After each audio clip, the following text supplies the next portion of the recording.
In Tokyo, Japan, Takaki once again experienced a deeply unforgettable dream.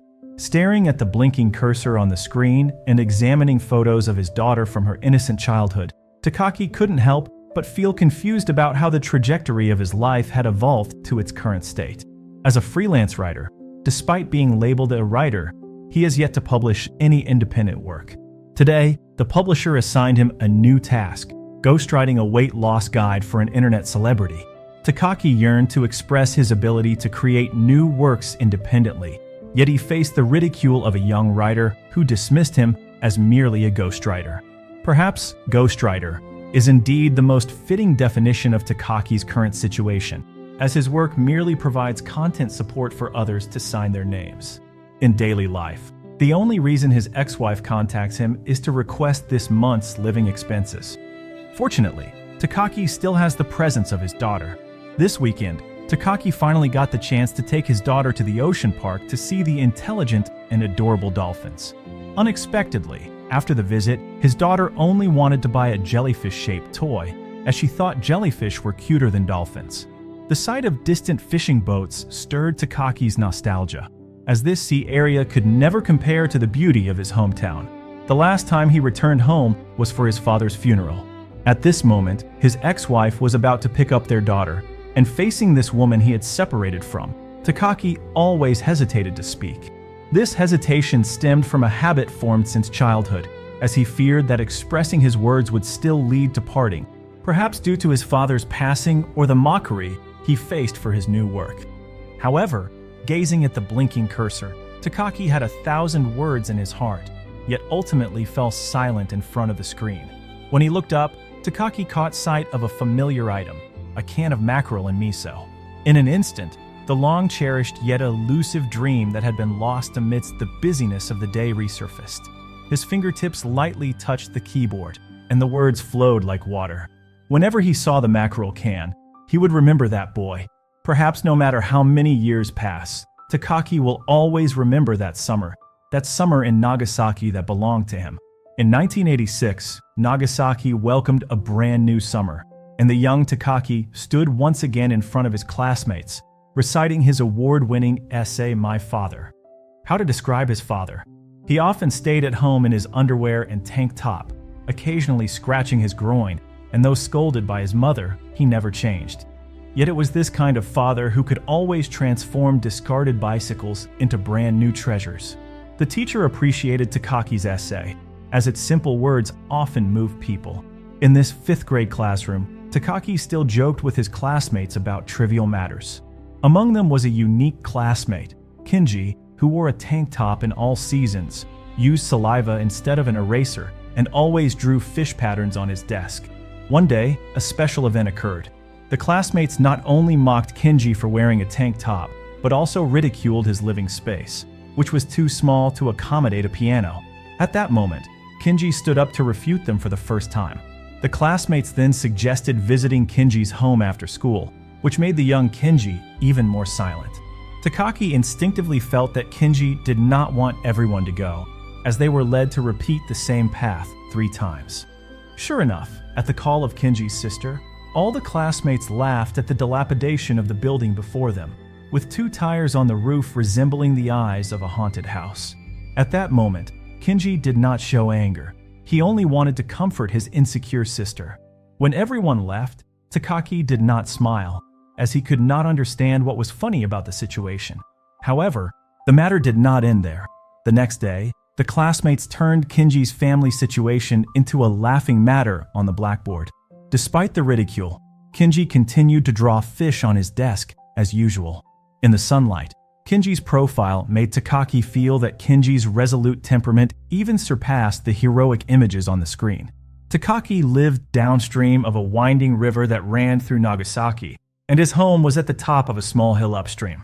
Takaki's mother was gentle and beautiful, but only Takaki knew that when she was angry, she would become the most fearsome person in all of Nagasaki. Takaki loved his mother because she always prepared snacks for him when he came home. He also disliked her because she always called him by his childhood name. His younger brother, who was of a similar age, often scolded and contradicted Takaki, causing Takaki to lose his temper. only to be sternly reprimanded by their mother. Takaki rode his father's found bicycle, with his chattering younger brother following behind. This was Takaki's daily routine every evening. Takaki often played with the capsule toy machine at the supermarket entrance, but this time he still ended up with the unwanted Muscle Man toy. Looking back, Takaki found a 100 yen coin on the ground, experiencing a strong inner conflict for the first time. 100 yen was not a small amount. Takaki had once massaged his father's shoulders for half an hour and only received 10 yen in return. Takaki's father was an ordinary factory worker who was most fond of the beautiful girl Yuki Yashitake. Takaki wanted to ask how to handle this money, whether it should be turned into the police, but after receiving a negative answer from his father, he decided to save it in a piggy bank, as the telescope he desired cost an expensive 10,000 yen. On the last day of summer vacation in 5th grade, whether it was a joyful paradise or a painful hell depended on the result of the report card in his hand. Sure enough, Takaki's grades provoked his mother's angry reprimand. The father noticed Takaki's excellent grades in the national language, while the mother only focused on his mediocre performance in other subjects. In an instant, the discussion about grades escalated into accusations about the father's meager salary, and the mother's reprimands left the father feeling fearful. Fortunately, there was always someone knocking on the noisy door. Cousin Ako, who had a gentle temperament, often came to visit the uncle's family. Now Ako had become an employee at a large department store, and Takaki liked his cousin for a very simple reason. She always bought him the latest recordings of Yoshiko Kido. Perhaps influenced by his father, Takaki had unknowingly developed a fascination with women who only existed in posters. And that impulsive kiss was witnessed by his naive younger brother. Amid the noisy quarrel, the long-awaited summer vacation finally arrived for Takaki. For children, completing homework at the start of the holiday is truly a painful task. However, besides homework, the mother also prohibited Takaki from watching the weekly animated program that aired only one episode. Suddenly, the mother informed him that a friend was visiting Takaki. Faced with the solitary and silent pier in front of him, Takaki found it hard to imagine that Kenji would actually come to visit. Kenji took Takaki to a shrine in the mountains, and his casual attitude of eating the offerings made Takaki worry that he might be treated violently. Kenji solemnly asked Takaki to swear to keep it a secret. It turned out he wanted Takaki to accompany him to Boomerang Island across the distant coast. Takaki knew that place, but it required crossing the towering Tick-Tock Rock to reach the sea. Kenji's reason for going to Boomerang Island was very simple. It was rumored that dolphins could be seen there. To this invitation, Takaki immediately declined, as there was not enough time for a round trip, and his greatest fear was still the punishment from his mother. Kenji suggested leaving at 5 a.m., riding bicycles, and returning around evening. Kenji asked Takaki if he didn't want to see dolphins. Perhaps he could even ride a dolphin, and if he wrote about it, he might receive praise from the teacher. Kenji's tempting words momentarily captivated Takaki, but reason ultimately triumphed over fantasy. Seeing that Takaki still hadn't agreed, Kenji mentioned the incident from yesterday when he saw Takaki picking up money. The fear of legal consequences left Takaki with no excuses. That evening, faced with his favorite sushi, Takaki also felt no appetite. Finally, in the early morning before the sun rose, Takaki quietly embarked on this small adventure. This was Takaki's first time hiding from his family to go out, but the anticipation outweighed the fear. Perhaps it was the allure of the dolphins. Unexpectedly, Kenji was already waiting at the door. Kenji was puzzled as to why Takaki was carrying a rope, and Takaki explained it might be needed for riding the dolphins. Just as they were about to leave, the father appeared sleepily, seeing Takaki's classmate for the first time. Two children were found wanting to leave, and the father once again made a simple soft cushion with ropes and blankets. Not only that, the father took out a banknote and instructed the two children to buy soda on the way. The father urged Kenji to get along harmoniously with his own child and pushed the two children to set off with more strength. Thus, amidst the father's cheerful laughter, this small adventure began. To return to Boomerang Island, they needed to cross the high mountain known as Tick-Tock Rock. Kenji took out the radio he borrowed from his father and reluctantly pushed the bicycle up the hill with Takaki. Even now, Takaki still remembers that long and exhausting mountain road, while Kenji's silent and slender figure always walked ahead of Takaki, appearing exceptionally stern and always discovering different scenery. 3 hours after leaving home, the two finally reached the vicinity of TikTok Rock Summit. Facing Takaki, who had collapsed on the ground, Kenji coldly said, "Don't lie down, or it will be hard to get up." He often reminded each other not to drink too much water, as it could cause stomach pain. Takaki witnessed a different hometown, but under Kenji's guidance, he truly experienced the unique scenery of Nagasaki. At the top of TikTok Rock, the lush green mountains were surrounded by scattered buildings, and the long downhill path became a new adventure. Kenji said little and ordered Takaki to sit in the back seat. On the steep downhill path, Kenji kept urging Takaki to shout loudly, and in that moment, the excited cries accompanied by the mountain wind were urgent yet prolonged. However, excessive excitement could lead to disaster. Faced with the damaged bicycle and Takaki, who was covered in injuries, Kenji felt nearly desperate. In front of a roadside shop, Takaki encountered a beautiful older woman for the first time. Her high school uniform accentuated her tall figure, and her neat bangs were particularly charming. Kenji woke the dazed Takaki, and it was at this shop that he bought soda for the first time. Unexpectedly, the shopkeeper teased that the two must have stolen items, and this time Kenji did not remain silent. The coarse language that slipped out made the shopkeeper instantly furious. Now, the only bicycle was damaged, and the sweet soda was hard for Takaki to swallow. On the way to the restroom, several young delinquents appeared, and Takaki urgently wanted to call Kenji to leave quickly. Unexpectedly, after kicking Takaki's old bicycle, the leader blocked Takaki and questioned why he was riding a pink old bike. Faced with the humiliation of having his pants pulled down, Takaki felt both fear and panic. At a critical moment, a flying stone struck the young delinquent's head, and without saying a word, Kenji fought with them, but his fists could not match their 4 hands, and he was heavily pinned to the ground. He still did not forget Takaki and urgently called for him to escape quickly. Suddenly, a loud whistle pierced the sky, and upon seeing the young man who got out of the car, the delinquents instantly showed cowardice.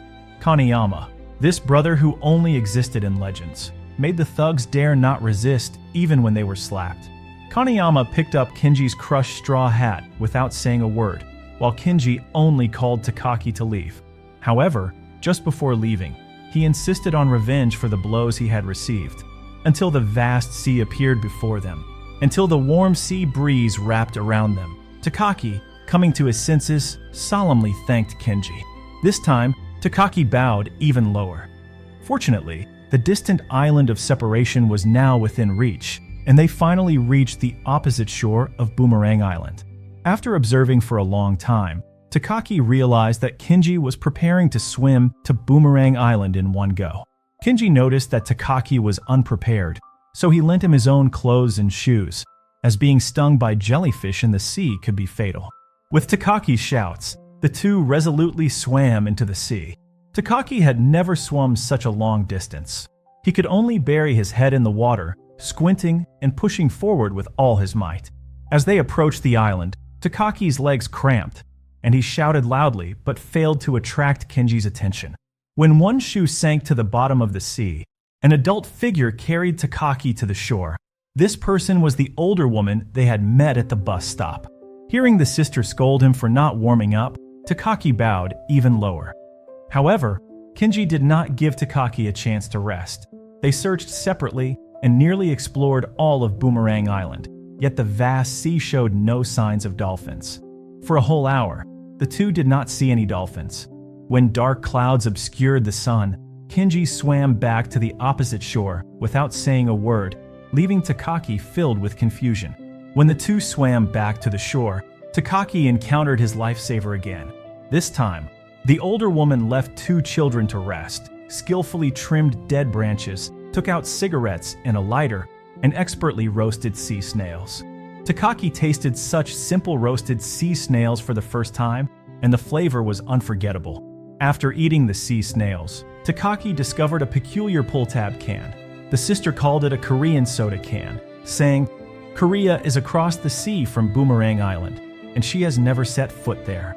The girl found Takaki's damaged bicycle and advised them to wait here. After lying in the sea breeze for a long time, Takaki expressed his apologies for losing the shoes K&J had lent him. K&J informed Takaki that his father once said dolphins could drown while sleeping. After thinking for a long time, Takaki still did not understand its meaning. Takaki raised his doubts, asking why K&J invited him along. Was it just because he had a bicycle?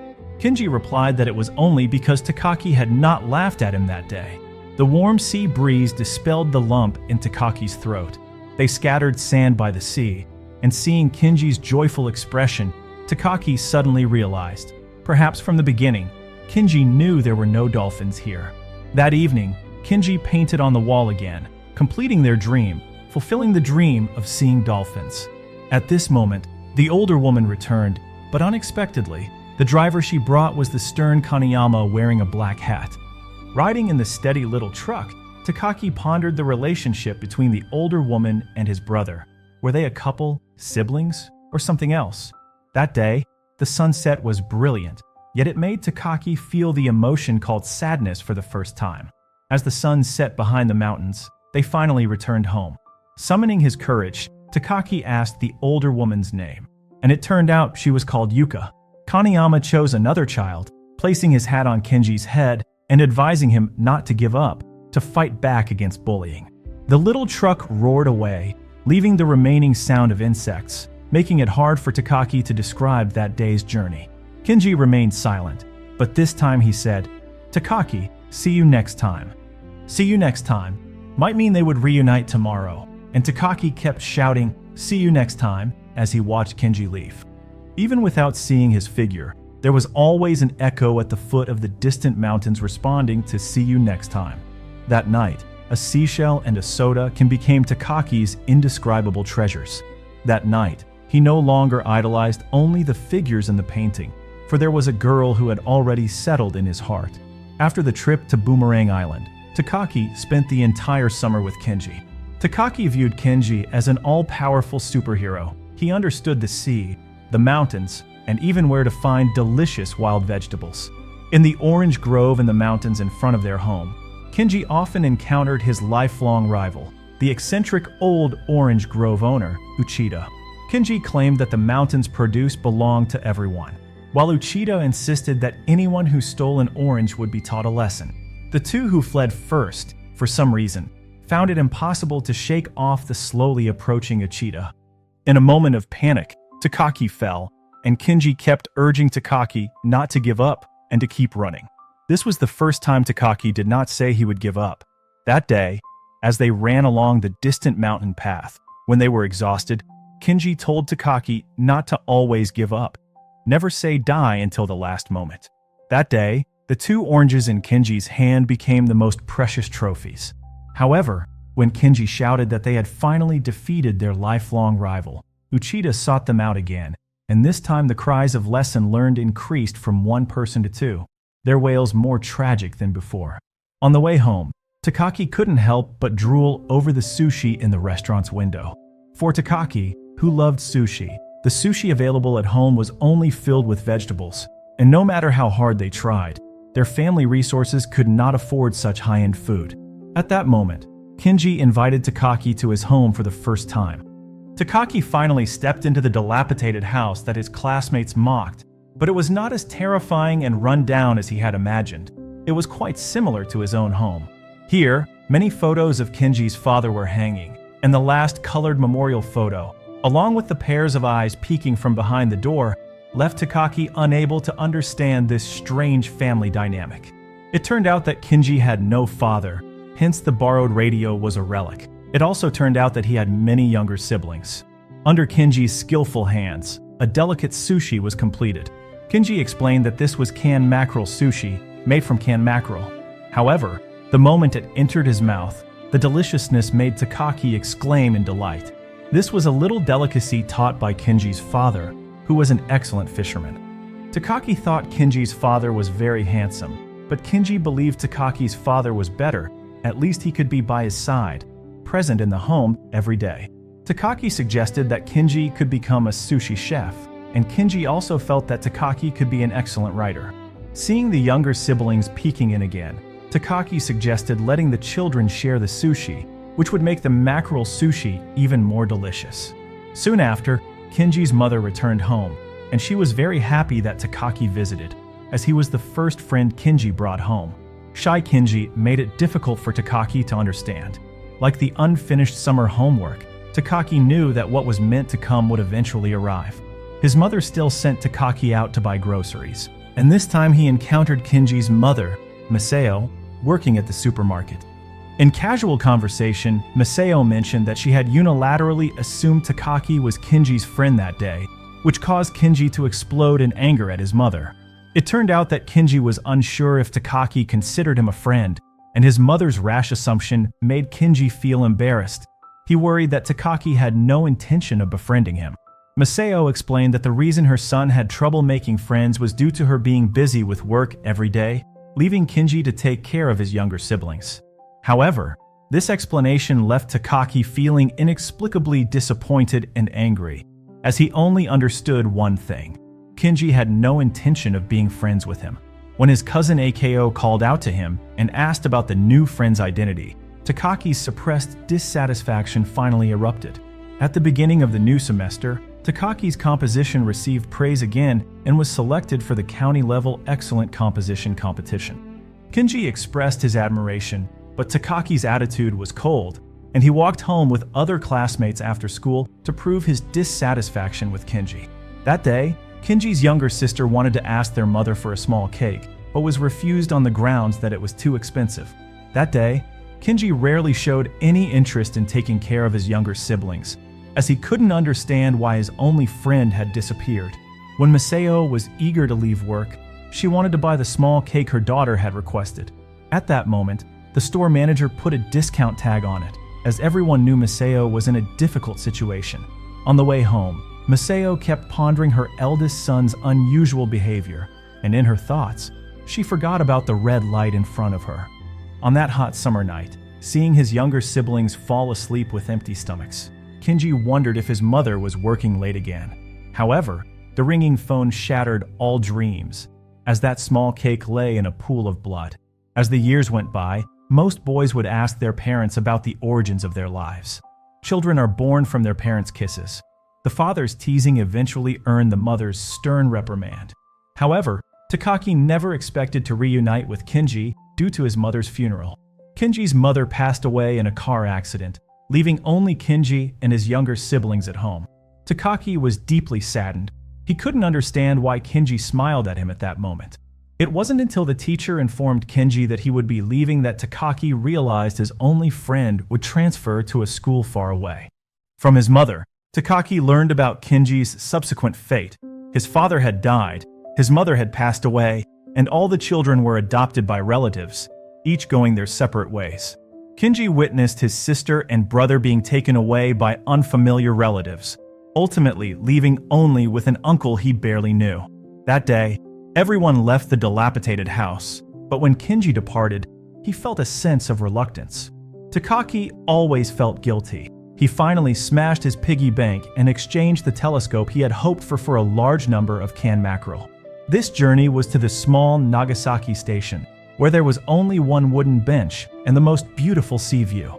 Today, Takaki brought canned mackerel as a farewell gift. "Friend, we are good friends." Takaki finally expressed his feelings, seeing Kenji's determined smile of affirmation. No one expected Uchida to take out a bag full of oranges, which he usually wouldn't dare to imagine, and hand it to Kenji. Takaki caught up with his only friend, and all his words turned into the simplest phrase, "See you next time." This time, he shouted from the station to the train, from the corner of the earth to the edge of the sky. Kenji eventually left, departing so suddenly that Takaki experienced the pain of loss for the first time. Fortunately, Uchida still had 2 oranges in his hand. Fortunately, on that evening, a not tall but plump figure stood before Takaki. The father embraced his eldest son with a smile, and all of Takaki's cries were buried in his father's belly. Meanwhile, Kenji stubbornly looked out the window, eating the sweet oranges that were not sour at all. On that dark evening, Takaki heard his father singing for the first time. "Drink, drink, until you are drunk. The sad man can finally sleep quietly." Only the father reminded his son not to cry in front of his mother. However, Both mother and cousin arrived, embracing the child, as they understood that the process of growing up could be painful, yet for adults, the only thing they could do was to accompany with sincerity. The younger brother continued to argue with Takaki. The cousin still indulged the younger brothers. The father always acted casually, and the mother often scolded loudly, and thus the days passed for over a decade. The subsequent story is quite simple. Kenji indeed became a sushi chef in Nagasaki, and the dish most criticized by customers in his shop was a sushi called mackerel canned. Every year, Kenji would take his siblings to visit their parents. As for Takaki, he never returned home after his father's passing. When Takaki wrote this, the novel was finally completed. The words were finally finished because Takaki succeeded. His novel was widely popular and became a bestseller. On the train to Nagasaki, his ex-wife sent a message saying that after reading his novel, their daughter was eager to visit her father's hometown again. This time, Takaki hoped that his ex-wife could start anew with him. Fortunately, this persistence led to a genuine opportunity to embark on a new journey. It was still the familiar station, under the unchanged blue sky and azure sea. The beautiful scenery was refreshing. Takaki still carried a bag full of mackerel cans, sitting silently, as he was prepared to meet someone, the boy who remembered him at the sight of mackerel cans. And that boy, now, was still his close friend.